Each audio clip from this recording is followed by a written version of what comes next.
Finding suitable the reference of young province to Osmaniye every time it's mentioned is doing injustice to it. Having never relinquished its status as a sanjak in Ottoman times, Osmaniye was defined as a province until 1933 in the Republican era. The restoration of its right as a province in 1996 after long years of its reduced position in the administrative structure should be seen as the reinstatement of its right. Osmaniye, in other words, has never lost its characteristic of being a center in its geography.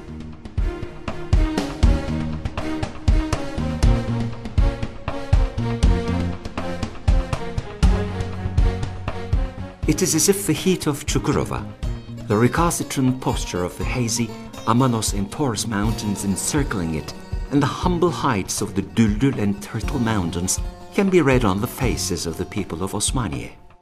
Every chunk of land in the rugged territories crammed between plains and mountains is as neatly cultivated as the plains of Toprakkale, Kadirli and Düzici.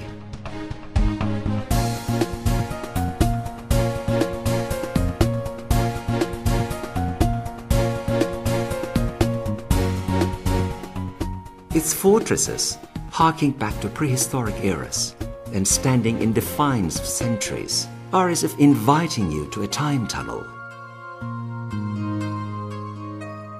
The Karatepe Aslantaş fortress, with its architectural characteristics evocative of the Hittites, which rises as the symbol of the power of Asativatos, the self-declared king of the Adana plain, as well as the antique city of Kastabala, 15 kilometers from Osmaniye, with its fortress, column street, theatre capable of housing 5,000 people, Roman bath, churches, and monumental tombs carved out of rock provide an insight to the depth of Osmaniye's past.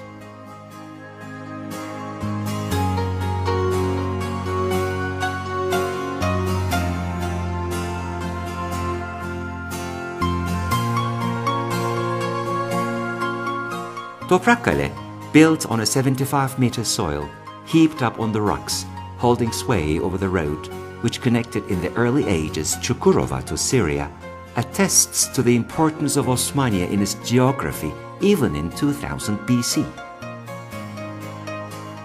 The fortress of Hemite or Amuda, as it is sometimes called, on the Osmaniye-Kadirli road, easily visible from Toprakkale and Yılankale, stands as if communicating with them.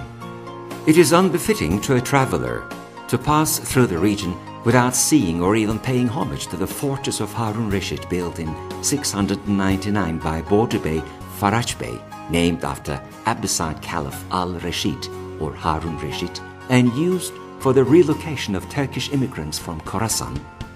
The Safranda fortress on the 30th kilometer of the Kaypak road. The Çardak fortress built near the village of Çardak to control the caravan trade. The fortress of Karafenk, 7 kilometers to the east of the Hasanbeyli township, and the Babaoğlan fortress erected on a domineering hill in the village of Babaoğlan. If you happen to make it to Osmaniye one day, and we hope it won't be delayed too long, and want to see transhumancing in its most pristine form, all you have to do is to go as far as 26 kilometers towards the skirts of Mount Nur. On the 16th kilometer, you find yourself landed on the Olukbaşı upland dotted by the region's traditional wooden houses nestled among pine trees. If you go another 10 kilometers, you reach the upland of Zorkun, surrounded by pine, cedar and fir trees, whose population hits 60,000 in summertime. If you have a passion for uplands, you can be sure that the Ürün, Maksutoğlu, Bağdaş and Hasanbeyli plateaus, each with their exclusive scenic qualities, are awaiting you. It isn't hard for the discerning eye to tell at first sight that Osmaniye, with its enviable qualities and assets, is not a town one can take lightly. You can load your dreams on the wings of migrant birds at the bird sanctuary in the Kastabala plain and chat with the kingfishers.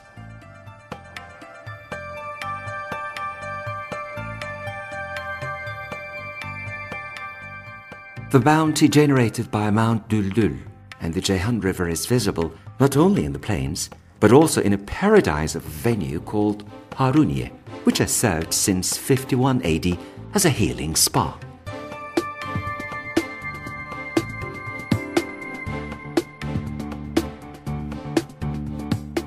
The love of the tradition-bound Anatolian people, from past to present, is a legend depicted in the Karatepe kilims young girls weave using natural wool and madder dye.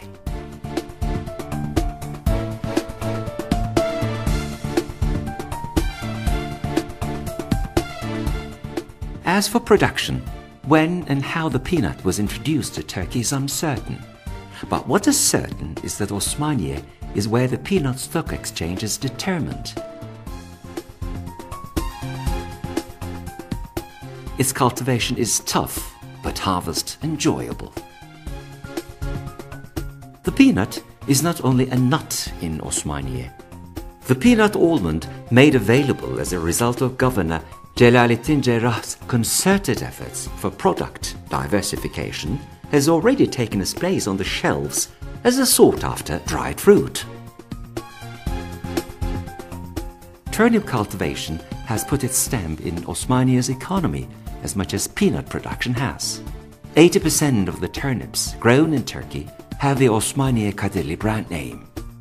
Poised to soon take off in industrialization with its organized industrial zone, Osmaniye prides itself on preserving its handicrafts for future generations, not to push their past into oblivion, and to acknowledge the journey made so far.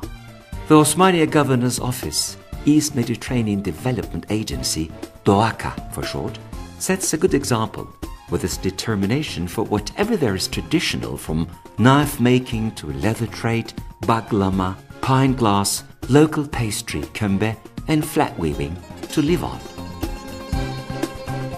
Modern windmills, the major actors of alternative energy standing across where the fortresses are as if strutting their stuff, auguring the glory of their future. While production is underway in the first and second phases of the Osmaniye organized industrial zone, work has already been started for area expansion toward the third phase, which shows that Osmaniye is poised to be the region's new iron steel base. Transport is one of the most important elements of Osmaniye's industry and trade, and the dual carriageways are a great boon to its development. While they make the port of Iskenderun much more easily accessible, the airports of Adana and Hatay, only an hour and a half away, provide for Osmaniye to be an unrivaled center of attraction in terms of investment. Osmaniye, with its fortresses standing upright since the time of Hittites, its mind-blowing outlets, spas, antique cities, and its organized industrial zone, which is the rising star of the iron, steel and textiles sector, is awaiting you, not only as a holiday destination, but also as a place where you can make investment. Welcome to Osmaniye.